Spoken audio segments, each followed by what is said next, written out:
Spicy. প্রথমে কাগজটাকে আমরা ভাঁজ করে নিব। দুইটা ভাঁজ করার পরে এখানে আমরা খুব বেসিকভাবে একটা মরিচ এঁকে নিব। মরিচটা লাল সবুজ যে কোনো কালারের আপনারা আঁকতে পারেন। দুটো মজাদার চোখ দিয়ে দিব আর একটা ঠোঁট দিয়ে দিব।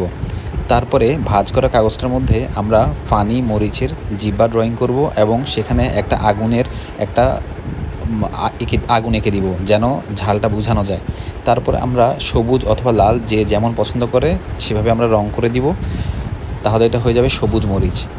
তারপরে সেটা একটু তারপরে আমরা চোখটা ড্রয়িং করে দিব, চোখটাকে রং করে দিব, জিহ্বাটা রং করে দিব, যার যার পছন্দ মতো আমরা আগুনটাকে রং করে দিব, ফানি একটা দাঁতের কালার দিব। আমি যেমন মরিচের বোটাটার জন্য কালো কালার ইউজ করেছি, জিহ্বাটার জন্য পিঙ্ক কালার ইউজ করেছি।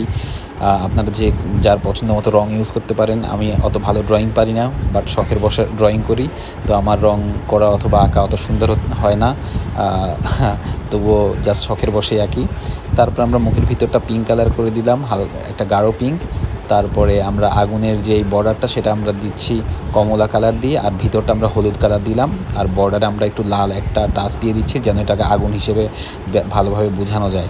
তো এই হয়ে গেল খুব বেসিকভাবে একটা খুব মজাদার ড্রয়িং। আর এখন আমাদের যখনই লাস্টে আমরা মুখ খুলবো